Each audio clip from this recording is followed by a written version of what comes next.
Hello everybody and welcome back to my channel. My name's Laura and today we're going to be talking about something a little bit different, a little bit not aligned with my usual content, and that is maladaptive daydreaming. Some of you guys might not be familiar with it, some of you guys might be familiar with it. I just wanted to make this video because maladaptive daydreaming has been something that I've been doing my entire life, and it's something that not many people do, and there's not a lot of information about it online. So I was hoping to contribute to the information online by sharing my story, what it is, my experiences, and hopefully connect with other people that do this as well, or just other people that are interested in learning about this very unusual psychological phenomenon. So let's go over what maladaptive daydreaming even is. Basically, it's aggressive daydreaming. Like, there's debates on if it's an addiction, if it is like an OCD thing, an ADHD thing, if it's a poor coping mechanism, if it's a good thing, a bad thing, a response to trauma. There are so many, well, there's not many discussions, but no one really knows exactly what category to put this phenomenon in. Basically what it is spending the majority of your time daydreaming. I'm talking hours out of your day, and it's not just like a regular daydreaming, like you're doing your thing and you have a little tiny little fantasy in your head. It's like a fully involved fantasy daydreaming experience, okay? And most of the people, from what I've gathered, do something physically repetitive while they're daydreaming. And I am one of those people, okay? I'm very specific about my maladaptive daydreaming. What happens is, I usually get triggered by something, usually music, or perhaps a thought-provoking movie, or a book, or even like an engaging discussion with someone, or stress. If I get into like an argument with someone or a deep discussion, all of those things are very triggering to maladaptive daydreaming for me personally. So what I prefer to do is go in my office. And when I lived with my mom and dad, it would be our back room. And the thing about it is, I have to do it when I know no one is going to be around and accidentally walk in on me doing it. It's the weirdest thing, I know. But like, I can't daydream this vividly in my ideal setting if I know someone is around, because it's like I don't want them to see me. So there's like a subconscious sense of shame that goes along with it. So basically, I'll go in my office, which I'm in right now, and I'll put on headphones and listen to music. And I like have to listen to music while I do it. It's like my preferred ideal. If I can't listen to music, I still do it a lot during the day, but like my preferred way of daydreaming is with headphones on all the way, music blasting all the way, and I just pace back and forth and back and forth. And I kind of go from like walking to running to dancing to like a weird like thrashy motion, and it's weird, and you get so engaged in your daydreams that sometimes you start like if I'm really deep into a daydream, I'll start mouthing the words that I'm saying in my daydreaming. Like, not saying it, but I'll be like mouthing the words that's going on in my daydream, or like gesturing, like whatever I'm doing in the daydream, I'll start gesturing it, mouthing it if I'm really like into it, right? It's very strange, and I don't want people to see it, and that's why like I always try to do it late at night, and this has gotten in an interference with my sleeping schedule, okay? Like, if I am living with people and they don't go to bed till later, I am going to do this daydreaming pacing thing after they go to sleep so they can't see me, and then at times that leaves me up at like 3-4 o'clock in the morning, and it interferes with your day, really. And then I do it often, almost every day in the morning as well, and it really does feel like an addiction. And it's hard to put it into words because it's like, I hate that I do it, but I love that I do it, because you love your daydreams and your fantasies, but you hate that you do it, well, at least I do, because it gets in the way of my daily life. Like, I have work to do, and I am sitting here listening to music and pacing like a weirdo and dancing and it's like, why am I doing this? But it's like, if I don't do it, I feel very restless, and I feel very like more stressed out. I definitely feel a great sense of stress relief from anxiety from doing this daydreaming thing. Now everyone's daydreams are completely different from what I've researched, but a core theme that I've noticed in other maladaptive daydreamers and within me is that a lot of the daydreams tend to make us the hero. Like, we're the chosen ones, or like, you know, we're the ones that save the day. A lot of my personal daydreams, I daydream of, like, so I'm listening to music, I'll daydream that I'm like singing the music and impressing everyone with my musician skills that don't actually exist in real life. Or you know, I'm also weird, like I have weirdly disturbing daydreams too, but it's like where I'm a victim. So like it'll be like my funeral, and like I'm like consciously aware, and I'm just like daydreaming what my funeral looks like, who's gonna show up, things like that. I know how weird that sounds, okay? I am very well aware of how weird that sounds. I also have daydreams where like I'm on my dying bed in the hospital, and like who's gonna visit me and shower me with love. There's other ones where like I'm at war, and you know, it's very upsetting, but like, you know, I help save people from, you know, the war scenarios.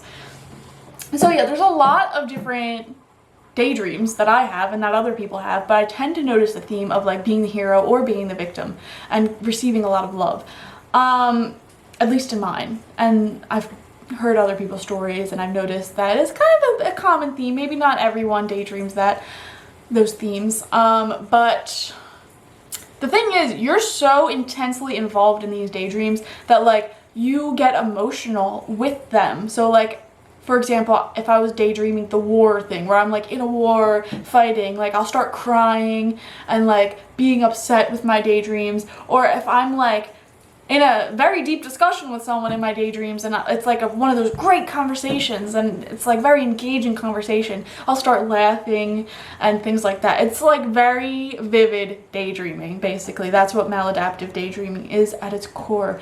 But it becomes very addictive, and I have noticed recently I started doing it without thinking about it. Like, I'll just like be waiting for my coffee to brew, and I'll just start pacing in the kitchen, like daydreaming, talking to someone. That's another big one I have. Like, I get into discussions with people a whole bunch in my daydreams, like very engaging discussions that are honestly better than the ones I have in person, because it's like I'm talking to myself, and I'm an engaging person. So it's like, and it's a great place for me to get to know what my beliefs are, what my views are, and to really like gain perspective and formulate my own ideas and beliefs with new information that I receive, if that makes sense. So yeah, it's just, it happens all the time. Sometimes I don't even try to do it, I'll just start doing it. But the thing that distinguishes it from things like schizophrenia and stuff like that is that you're very well aware that you're daydreaming. You're very well aware that everything is imagined, and you're also cognitively aware of your surrounding. It's not like you're sleepwalking or anything.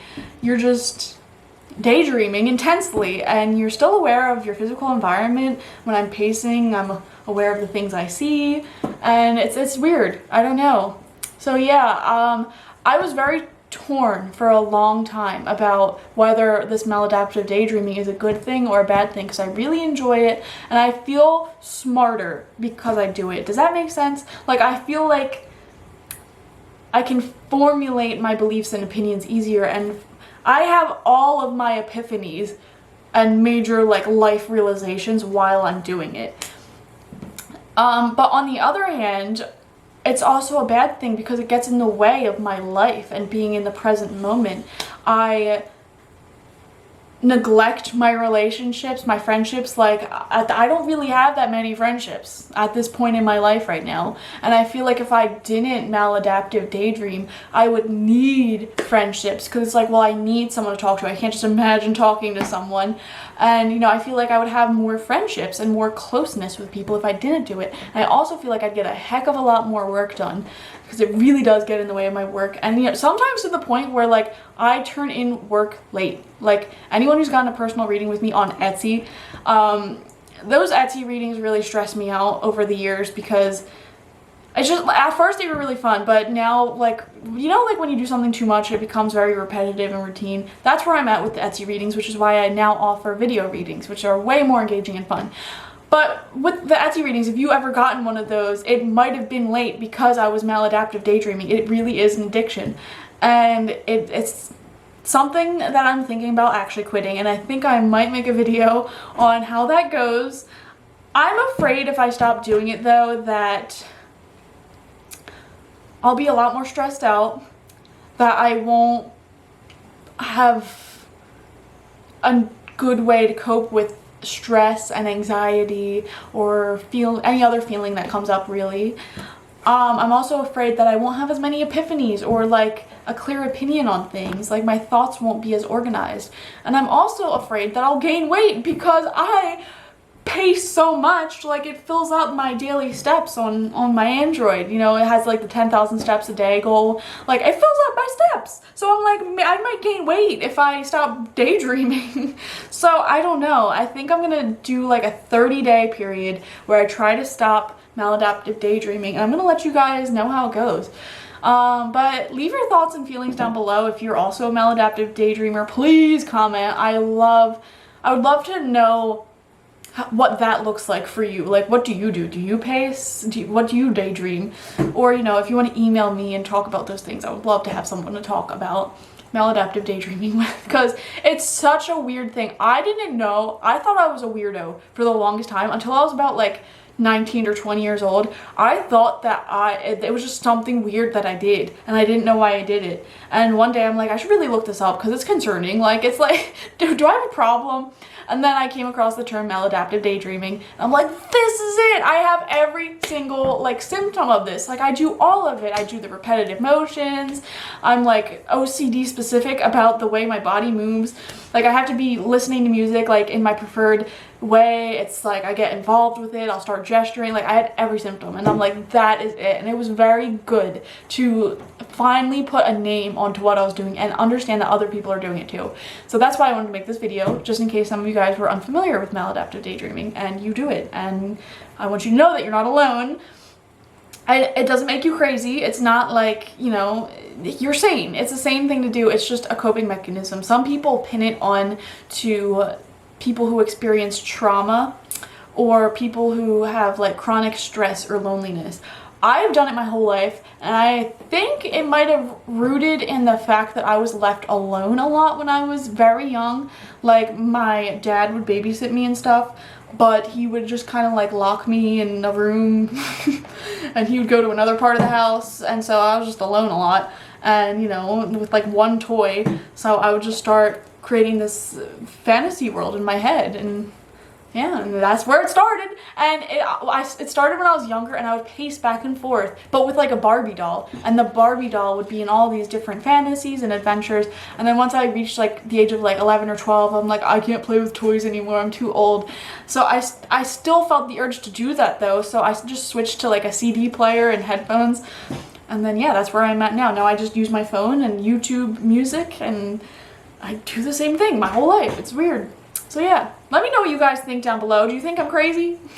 Is this the first time you're hearing about maladaptive daydreaming? Do you have maladaptive daydreaming? Just leave your thoughts and comments down below. I'd love to hear them. And yeah, subscribe to my channel. This isn't my usual content, but I'm looking to make some more videos in the future. Like, broaden the horizons for this channel. Okay, thank you guys. Bye.